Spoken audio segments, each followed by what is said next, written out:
You wake up one morning feeling that all too familiar heaviness deep in your lower belly. You head to the bathroom, sit down, and you wait, and nothing happens. You strain a little harder, still nothing. You think, maybe I just need another cup of coffee. So you get up and try again an hour later. Same result. By the third or fourth attempt, something has shifted, and not in a good way.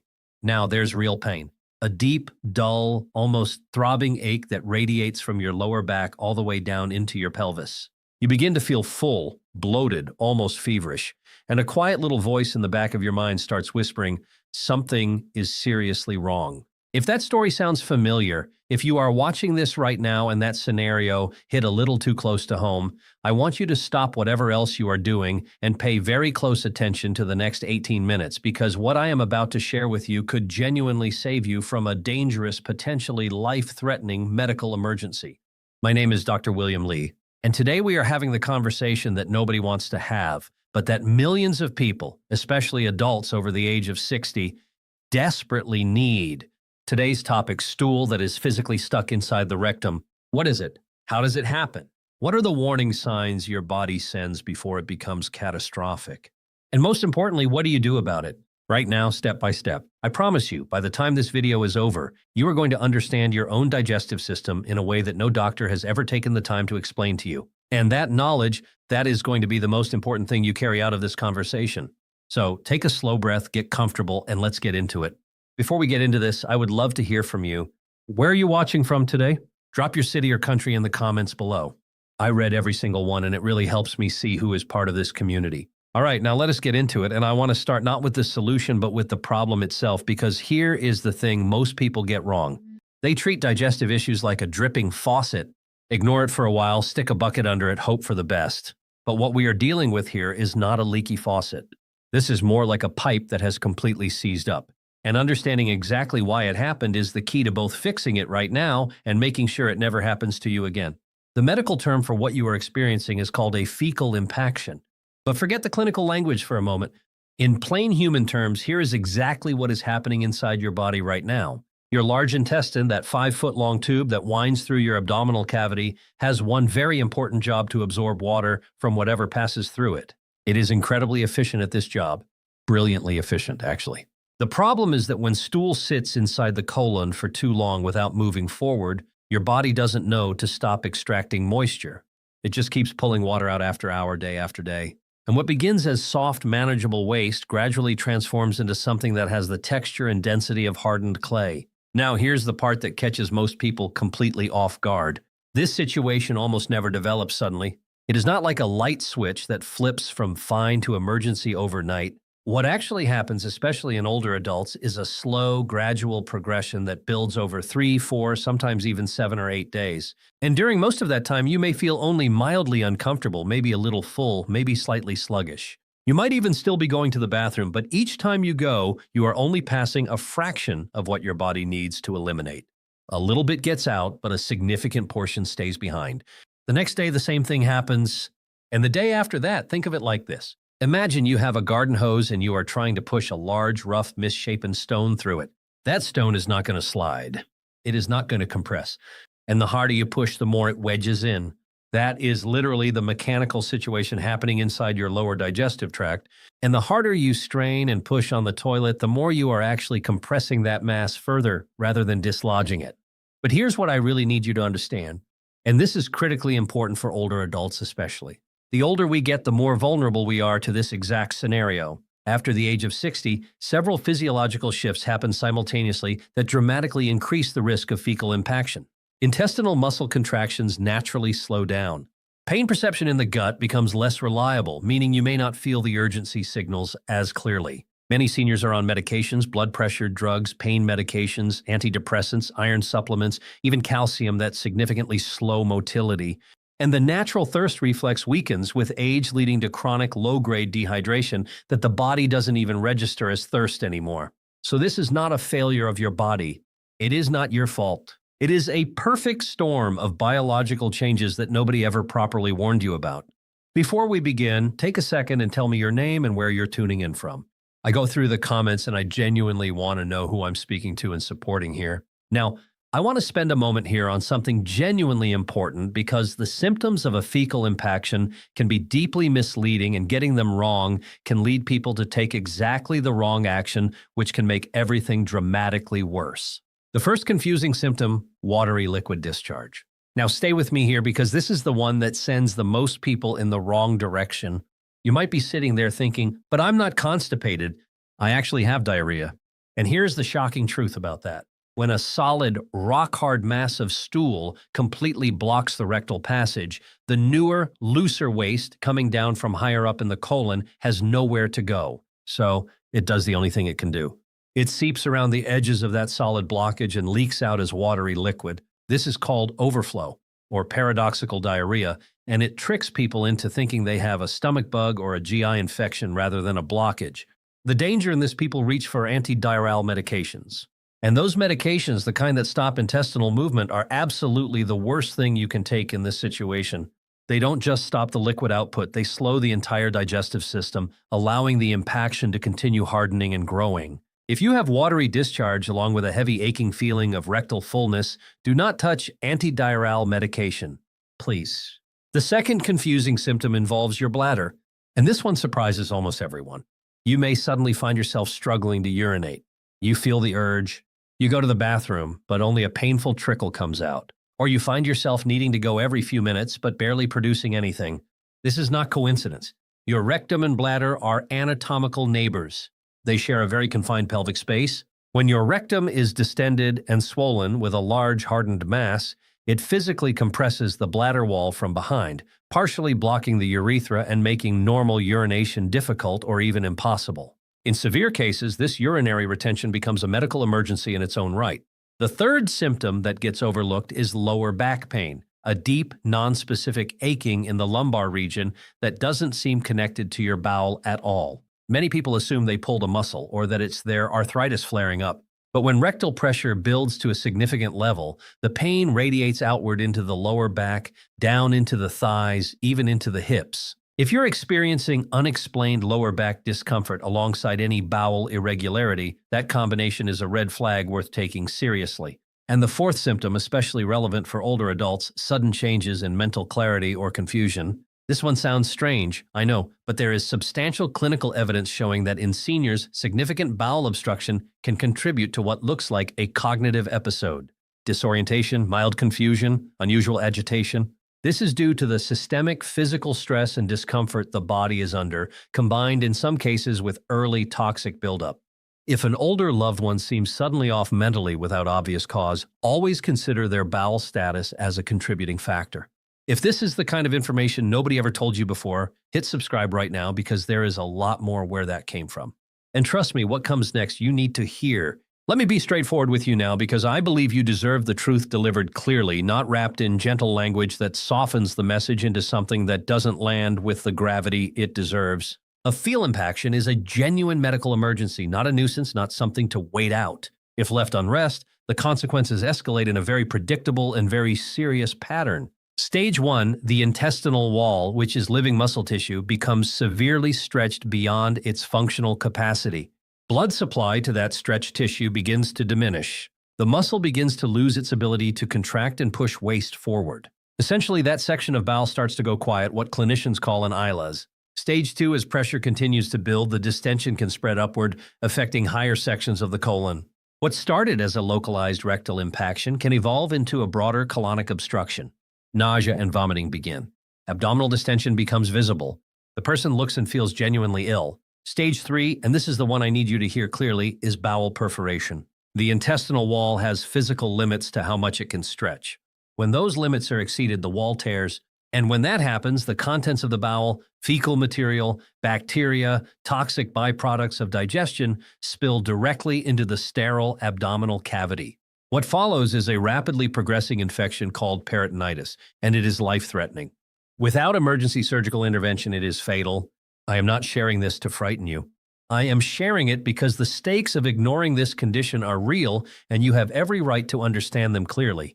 The window between serious but manageable and life-threatening emergency is not as wide as most people assume. So what does the danger zone actually look like from the inside? Here are the signals that mean you need to call 911 or get to an emergency room without delay. a rigid board-like abdomen that is tender to the touch, a high fever above 101 degrees Fahrenheit, sudden severe abdominal pain that is constant and worsening, not crampy and intermittent, complete inability to pass gas at all, vomiting that does not stop, or any sudden drop in blood pressure accompanied by confusion and cold, clammy skin. These are not wait-and-see symptoms. These are go-now symptoms. All right, let's shift gears from the why into the what do I actually do right now? Because knowledge without action doesn't help you. And I want to give you a clear logical sequence that you can follow starting tonight if necessary. The very first thing I need you to do, and I cannot say this strongly enough, is stop straining.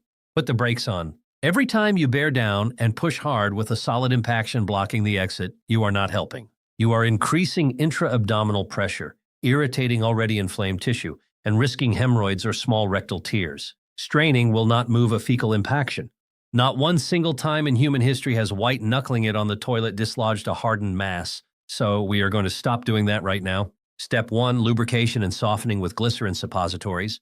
Your first at-home intervention is adult glycerin suppositories, which are available over the counter at any pharmacy without a prescription. Now here is the crucial piece of information most people do not know. For a significant impaction in an adult, a single suppository is rarely sufficient. The standard protocol for a hardened rectal blockage in adults involves using 2 to 3 suppositories simultaneously. One alone simply may not generate enough lubricant to coat and soften a large dehydrated mass. Here is exactly how to do this correctly. First, do not stand up. Lie on your left side. This specific position, called the left lateral decubitus position, align the sigmoid colon and rectum in a way that allows gravity to assist rather than work against you. It also takes direct pressure off the rectal area. Next, apply a generous coating of a water-based lubricant to each suppository before insertion. Do not skip this step. The tissue inside your rectum is already irritated and inflamed, and dryness at this stage makes everything more painful and more difficult. Gently but firmly insert all 3 suppositories as deeply as possible. You want them pressed up against or alongside the hardened mass, not sitting near the entrance where they'll simply fall out. Then, and this is the most important instruction, lie still. You must hold this position for a minimum of 30 minutes, ideally 45 minutes. The glycerin needs time to melt at body temperature, disperse, and penetrate the outer surface of the impacted mass. It also needs time to stimulate the rectal wall to increase its own secretions. If you jump up and run to the toilet after 5 minutes, you accomplish nothing except wasting the suppositories. After your 30 to 45 minutes, rise slowly, go to the bathroom, and allow your body to work without forcing anything. If there is movement, wonderful. If not, stay calm. Do not be aggressive. Step 2, rest, walk, and repeat.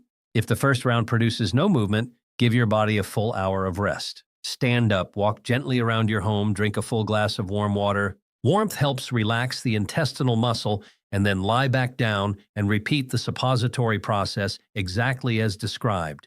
A second round is frequently what finally breaks through. The first application often softens the outer layer of the blockage. The second round reaches the core. If you're still here with me and finding this helpful, take a moment to type 2 in the comments. It lets me know you're watching and getting value from this. Step 3, if home measures fail, it's time to go. I want to be unambiguous here. If you have completed 2 full rounds of the protocol I just described, waited the appropriate amount of time, and there is still no movement, or if you are experiencing any of those emergency symptoms I described earlier, it is time to go to urgent care or the emergency room. This is not defeat. This is the correct clinical decision. At the hospital, the medical team has access to clinical-grade enemas that use larger fluid volumes and are delivered under controlled pressure, reaching further into the colon to break apart the mass from above. They also have imaging tools to assess just how extensive the blockage is and whether there is any risk to the bowel wall. Step 4, manual disimpaction. In cases where all other interventions fail, a specialist will perform what is called manual disimpaction. I want to be transparent with you about this procedure because it sounds alarming, and knowing what to expect removes some of the fear. The physician will physically break up and remove the hardened mass digitally, meaning with gloved, lubricated fingers. In cases where the impaction is severe and the surrounding tissue is significantly inflamed, this is not done in a standard exam room while you're awake. You will be given appropriate sedation or anesthesia to prevent pain and allow the rectal muscles to fully relax. It is a serious procedure, but it is a safe, well-established clinical intervention and the relief that follows. The immediate dramatic drop in pressure and pain is described by patients as profound. Clearing the current blockage is essential, but I would be doing you a disservice if I stopped there, because if we don't address the conditions that created this situation, you will be back here probably within weeks. And after the second time, the third time comes even faster. This is how chronic fecal impaction becomes a repeated cycle that gradually worsens with each episode. So let's talk about how to genuinely protect your digestive health for the long term, especially if you are over 60 when the biological factors I described earlier are actively working against you. Number one, hydration is not optional. It is the foundation of everything. Water is the single most important variable in preventing stool hardening. Your large intestine extracts water from waste as its primary function. If you are not consistently giving your body enough incoming hydration, there simply is not enough moisture in that waste stream to keep stool soft as it travels. The challenge for seniors is that the thirst reflex genuinely diminishes with age. You may feel completely fine and have no sense of thirst whatsoever and still be chronically dehydrated at a cellular level. The practical recommendation: do not wait until you feel thirsty. Drink 6 to 8 glasses of water throughout the day, including a full glass first thing in the morning before you eat or drink anything else. That morning glass stimulates what is called the gastrocolic reflex, a gentle wave of intestinal movement triggered by fluid entering an empty stomach. It is one of the most natural medication-free ways to encourage regular morning bowel movements. Number 2, movement matters enormously. Your intestine is not a passive tube. It is muscular tissue that moves waste through a rhythmic, wave-like contraction process called peristalsis. And here is something that most people do not realize. Physical movement of your body directly stimulates peristalsis. A 20 to 30-minute walk after meals, even gentle, comfortable walking, has been clinically demonstrated to significantly accelerate intestinal transit time. For older adults who are more sedentary due to mobility limitations or chronic pain, even chair exercises, gentle yoga stretches, or simple torso rotation movements can help keep intestinal muscles active. Prolonged sitting, especially after eating, is one of the most underestimated contributors to constipation in seniors. Number 3, review your medications with your doctor. This one is non-negotiable. A wide range of commonly prescribed medications, including opioid pain relievers, certain blood pressure medications called calcium channel blockers, iron supplements, calcium supplements at high doses, antidepressants, diuretics, and antihistamines are known to significantly slow intestinal motility. This doesn't mean you should stop taking your medications. It means you should have an honest, specific conversation with your physician about your bowel function. Ask them directly, could any of my current medications be contributing to constipation? And if so, are there alternatives with less impact on my digestive system? Many doctors simply do not bring this up unless you ask. You need to be the one who raises it. Number 4, be very careful with stimulant laxatives. I want to take a moment here to address something that I see cause significant harm in older patients because it seems counterintuitive at first. Stimulant laxatives, the kind that chemically force the intestine to contract, are useful in genuine short-term situations. But when they become a daily crutch, something troubling happens. The intestinal muscle begins to depend on that external chemical stimulation to initiate movement. Over time, without the laxative, it simply does not contract. This is called cathartic colon or laxative dependency, and it is far more common in older adults than most people realize. If you have been using stimulant laxatives daily for more than 2 or 3 weeks, please speak with your doctor before stopping abruptly and work together to wean off them and rebuild natural motility through the other methods I've described. And if you've made it this far and you're getting value from this, type the number 4 in the comments. It's a simple way to let me know you're here and following along. Number 5, establish a consistent bathroom routine. Your body has a natural internal clock, and your digestive system follows circadian rhythms just like your sleep cycle. The gastrocolic reflex is strongest in the morning, particularly within 30 minutes of waking and within 30 minutes of eating breakfast. Use that window every single day. Go to the bathroom at the same time each morning, whether you feel a strong urge or not. Sit down, relax, and give your body 5 to 10 minutes. Over time, typically 1 to 3 weeks, your body begins to synchronize with this routine and initiates movement on its schedule. Consistency is the training tool. Don't skip days. And finally, posture matters more than you think. The human body was not designed to defecate from a seated position with the thighs at a 90-degree angle to the floor. Physiologically, a slightly squatted position, thighs angled upward toward the abdomen, fully relaxes the puborectalis muscle, a sling-like structure that otherwise creates a natural kink in the rectum. A simple step stool under your feet when you sit on the toilet, Raising your knees above hip level can meaningfully ease the mechanics of evacuation. It sounds almost too simple to make a difference, but for many people, especially older adults with weakened pelvic floor muscles, this single change produces a dramatic improvement. Before I close, I want to address a group of viewers who may not be here for themselves, but for someone they love and care for, an aging parent, a spouse, a sibling. Because fecal impaction is disproportionately common in bedridden or mobility-limited elderly individuals, and the people who recognize the problem first are often their caregivers. If you are caring for an older adult who has not had a meaningful bowel movement in 3 or more days, who is complaining of abdominal pressure or lower back pain, who seems unusually uncomfortable, confused, or agitated, do not assume it will resolve on its own. The stakes in a frail, elderly individual are higher than in a younger, otherwise healthy adult. Their intestinal walls are less resilient, their ability to communicate the severity of their discomfort may be limited, and the cascade of complications I described earlier can progress more quickly. Proactive steps include offering warm fluids frequently throughout the day, gently assisting with movement or repositioning to encourage abdominal stimulation, using a glycerin suppository early at day 2 or 3 of no movement, not day 6. And if there is any doubt, contact their physician or bring them in for evaluation. A simple abdominal X-ray can confirm the presence and extent of a fecal impaction in minutes. Please do not be embarrassed on their behalf. This is a clinical medical reality that affects a significant percentage of elderly adults in both community and care facility settings. The conversation may feel awkward, but the consequences of silence are far worse.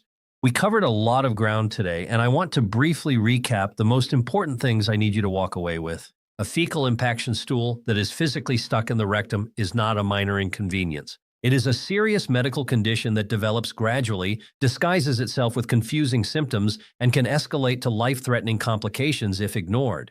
The warning signs to watch for: persistent rectal heaviness and difficulty passing stool, overflow liquid discharge that looks like diarrhea, difficulty urinating, lower back pain, and in older adults, unexplained confusion or agitation.